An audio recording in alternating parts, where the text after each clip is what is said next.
All right, like I said, there are bowl games on Saturday, and they start early, 11 a.m. You get talked into that brunch, with your significant other's coworkers. You're gonna need this, and you're gonna need to have some action on this, and you're gonna need to win, because it's gonna be bad already, so you might as well salvage it with a W on the Myrtle Beach Bowl. So let me get my people in to find out what's what. John Berger, Kenny White, Kenny White, totally awesome, Wizard of Odds.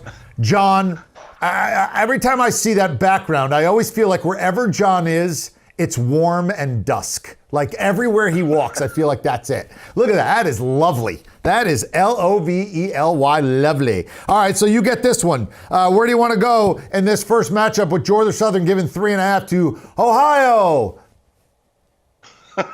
Are you asking me, EK, if this is mine, I'm going to take the layup here. Look, this is one of those games, and you mentioned it starting early in the bowl season. There's a lot of stuff going on, guys. And if you're watching this show, just make sure that whatever you do and you start adding these numbers and unpack them, just make sure you put it through a lens that includes both the transfer portal, opt-outs, injuries, and motivations. And this is going to be a prime example. I mean, Georgia Southern rolls up into this game sitting there 6-6. Of course, Ohio's 9-3. They got an opportunity to do back-to-back 10-win seasons. But I think this is a lot about momentum. Georgia Southern's lost their last 4 games. This is a bad defense. This is a defense that's not even the top 100 in terms of scoring defense or rush defense. I think you're going to see that get exposed. But here's the biggest thing. Ohio is a defense, which is their strength of their team. Their offense is not that great. In fact, they're working on their 3rd or 4th quarterback of the season, who they're going to have to start. So I think this is going to be a game that's going to be very awkward and very odd from the start, because OU is sitting there with their 4th-string quarterback, and because Georgia Southern, we just don't know what we're going to get. So when you roll all that up, I just don't like the spread. I think it's too tight. I don't think there's going to be a lot of points scored, because even if Georgia Southern jumps out to a quick lead, OU's going to have to battle back and score some points. They're on the 3rd or 4th-string quarterback. I just don't see it happen, EK. Just be careful on this one. If you got to do it, I think you got to take the under. Mm-hmm. Yeah, I mean, these are games where you need us more than ever, because there's so many kids that aren't going to play. Transfer portal, who's in, who's out. This is why I have people like John and Kenny White. They know, they're following us all day long. All right, this is what we do. So we'll go to SportsLine, see what they play, and take advantage. Instead of being on I don't know who's in and out of these games, go with the people who do. So, next game up, Jackson State and Louisiana. Yeah, okay, here you go. By the way, Emory Hunt, our own Emory Hunt, was a running back for the Raging Cajuns. They could use him. 6-6 against 8-4. The Jacksonville State Gamecocks. Sure, why not? Given 3, 59.5, big total. Big total at the New Orleans Bowl on Saturday. That's 2:15 Eastern. Kenny White, what do we want to do here? That is a big total, EK. I went under the 59. The 2 teams that love to run the football. We know Rich Rod for Jacksonville State. They are 6th in the country, 64% of the time they run the ball, 236 rushing yards a game. And Louisiana Lafayette with Michael DeSormo, they're number 40 in the country, 56% of the time they run the ball. Jacksonville State's defense is excellent, though. It's stopping the runs. That's going to be a problem for Louisiana a little bit in this game. Jacksonville State's defense this year, adjusted numbers, I've got them 14th best defense in the country. Louisiana, number 38. So 2 top 40 defenses with 2 schools that love to run the football. Now, they both like to play a little up-tempo, so don't think just because they're going to run, it's going to be less plays. They do play fast, but again, they're running it. The clock keeps running, and it will be a good defensive matchup. So, yeah, under the total here. All right, under that big total of 59.5. Next game up, let's take a look. App State, part of this one. This is fun. Miami of Ohio. The Fighting Ben Roethlisberger's getting 6.5 from App State. That's at the Cure Bowl. That's 3:30. All right? 44.5, your total there. You see your money line numbers as well. John, you have this one. Where are we going and why?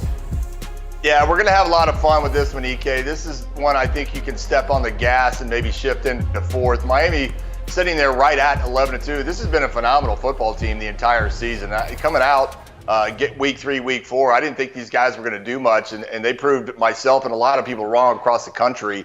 One thing that is going to be a negative in this game is, again, we talked about it with the transfer portal and the injuries and the opt-outs and all those things.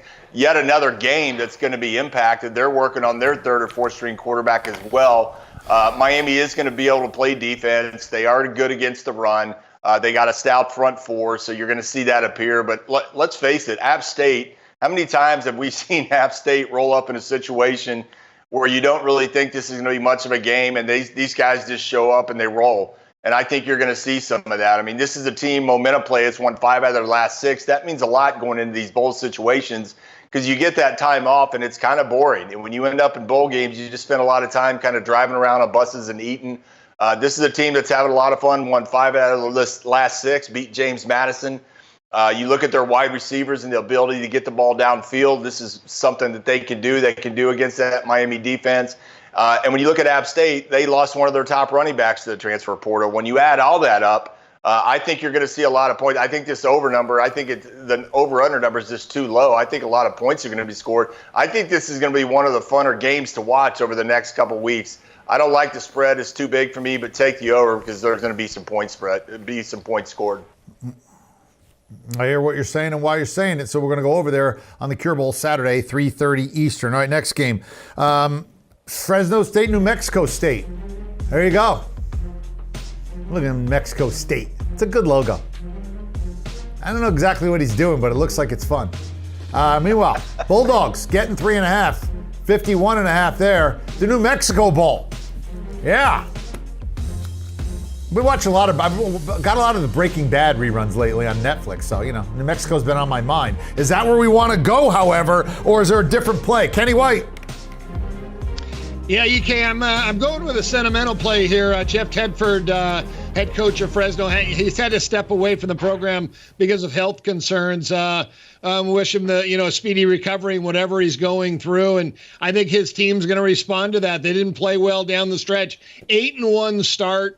They lost their last 3 games of the year, conference games, tough ones. Their quarterback, Mikey Keene, was beat up a little bit, did not play well, but at least he's in there. I think this time off, about 3 weeks in between games now, is going to do him more good than anybody. New Mexico State's quarterback, Diego Pavia, also beat up with a shoulder injury. I think his injury is more alarming. That one's not going away. If he gets hit one time hard in that shoulder, he's probably leaving the game like he did in the last outing. But I like Fresno State's defense better than New Mexico State's defense. Mexico State has the edge on offense, but it's the Bulldogs' defense. So I'm getting the team with the better defense, a team that's playing for their coach in this football game, plus the 3.5.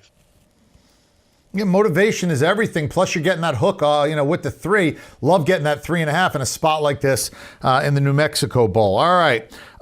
2 programs that you're used to seeing on TV. UCLA, Boise State, the LA Bowl, right?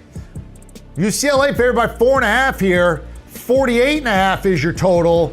These are teams that you thought maybe would have better years. A lot of upheaval, obviously, in Boise. And UCLA, at some point in time, going to have to take that next step. Is this the start of that? What do we want to do in the LA Bowl? John. EK, this one's so ugly you may want to have a couple more beers and just bet it anyway. UCLA, imagine if you're a kid from UCLA after all the stuff you've been through, and they walk in their locker room and like, hey, guys, congratulations, we're going to a bowl game, and it's 8 minutes away from our practice field. I mean, that's just sort of cruel. But UCLA is a team, they have no momentum. I just feel like they're stuck in neutral at the moment. Their last 5 games, they've won two of them. And more importantly, home game against Cal. Don't know if you guys saw this. Cal went out there and just blew these guys off the field. So I just feel like the energy is drained out of this program for whatever reason. Lost their starting quarterback, Dante Moore, to the transfer portal. And then you go up against Boise. Right now, Boise's kind of flexing, and I think they're peaking right now. I understand this is the team that came out 4-5, really rallied in the back half of the year, stomped UNLV in the Mountain West Conference title game.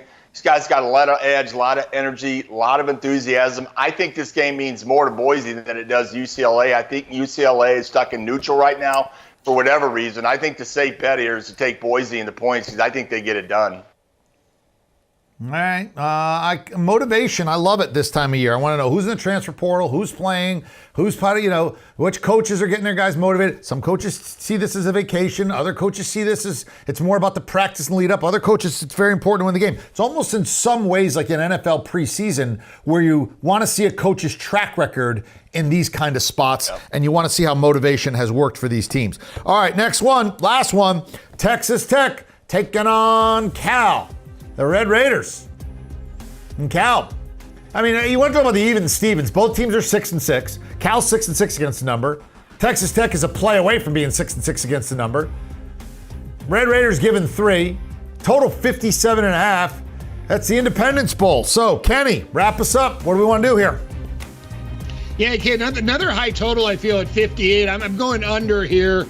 Texas Tech, both these teams, again, do like to play a little bit fast. We know the air raid offense, and also California, they play a little spread up tempo offense, but both teams' defenses have been very good this year. The Red Raiders 7-5 to the under on the entire season. Now, what I'm impressed with California, Justin Wilcox's team, the last 2 games of the season were really lights out. They beat Stanford 27-15. That's their big rivalry game. They covered easy.